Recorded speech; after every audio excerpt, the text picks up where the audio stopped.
Hi, welcome to another edition of Bringing Hope to Alzheimer's. I'm Ann Fraser, and today I'm going to be talking about being a caretaker for my parents. So after my father had passed away, my mom lived for about 6 months past him, and both my parents died at the age of 73.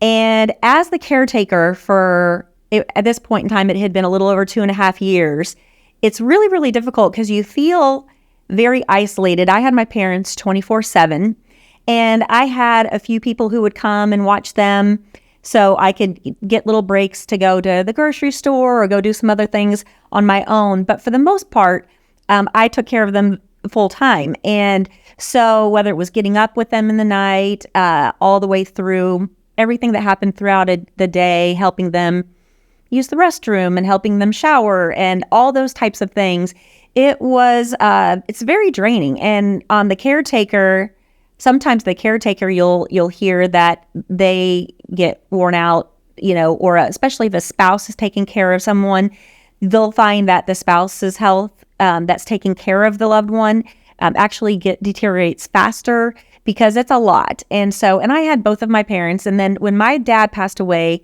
in February of 2012, my husband and we just needed to have a little bit of time away. And so we booked a trip with our best friends and we went to the Caribbean.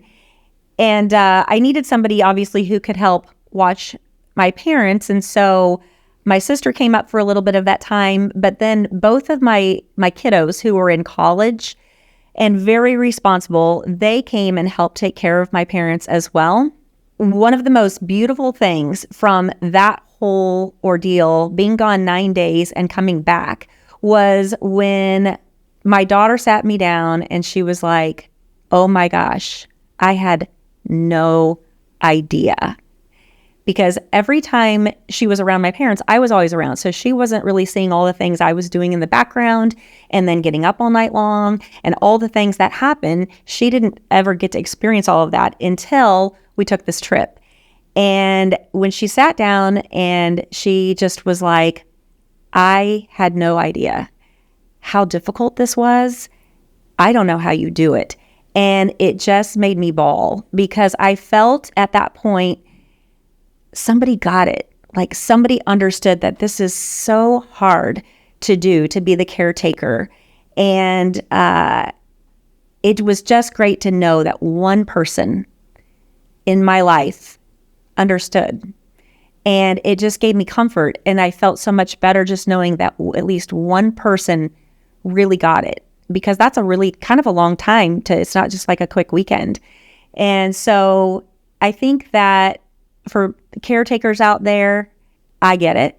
It's really difficult and you feel like you're kind of on a lone island. And I would probably say, if you can find someone who will watch your loved one, even for like a long weekend and get away, it will do you good. And it will also do them good to understand kind of what you're going through. Because it's a tough time. And as I've said before, it's a family disease. And the whole family needs to probably take part in a little bit of the caretaking so they kind of understand what's happening, because it's a lot. So anyway, I thought I would tell you a little bit of my perspective as a caretaker today, and get the help if you need a little extra help. It's worth it. So anyway, thanks so much for tuning in today. We'll see you next time.